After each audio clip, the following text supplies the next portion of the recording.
देवनगरी देवभूमि उत्तराखंड, जो आज उत्तरांचल के नाम से विख्यात है।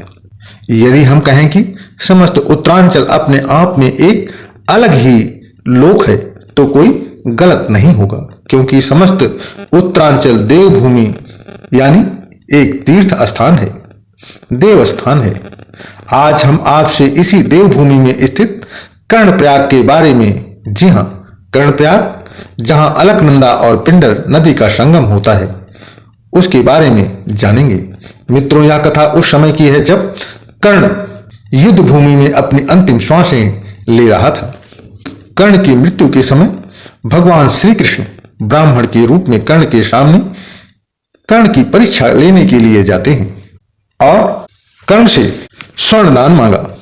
इस समय कर्ण बड़ी ही दुविधा में फंस गया और उसने सोचा कि इस युद्ध भूमि में उसके पास देने के लिए कुछ भी नहीं है, और यदि आज ये ब्राह्मण देवता उसके पास से खाली हाथ चले जाते हैं तो यह उसके लिए बड़ा शर्म की बात होगी। तभी उसे ध्यान आया कि उसके दांतों में एक दांत स्वर्ण का है। उसने कहा, हे ब्राह्मण देवता, आप बगल में रखे हुए उस पत्थर को ले आकर के मेरे मुंह पर मार दीजिए, जिससे मेरा एक दांत सोने का है उसे आप लेकर के मुझे कृतार्थ कीजिए। श्री कृष्ण जी ने उसी समय ब्राह्मण रूप को त्याग कर अपने वास्तविक रूप में आ जाते हैं। भगवान श्री कृष्ण कर्ण से उसकी अंतिम इच्छा के बारे में पूछते हैं और कहा कि हे पुत्र, मैं तुमसे बहुत ही प्रसन्न हूं, तुम मुझसे अपनी इच्छा अनुसार कुछ भी वर मांग सकते हो। ऐसा सुनकर दानवीर कर्ण बोला, हे मधुसूदन, हे भगवान श्री कृष्ण, हे परम परमेश्वर, यदि मैंने दान देने के बदले में आपसे कुछ ले लिया तो मेरी दानवीरता कहां रह जाएगी।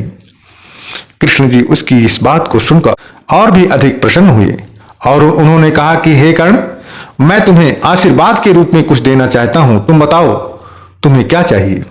यह सुनकर दानवीर कर्ण ने भगवान श्री कृष्ण से कहा कि उसकी मृत्यु के बाद उसका अंतिम संस्कार ऐसा कोई करे जो पाप मुक्त हो और ऐसे स्थान पर हो जहां कभी पाप ना हुआ हो।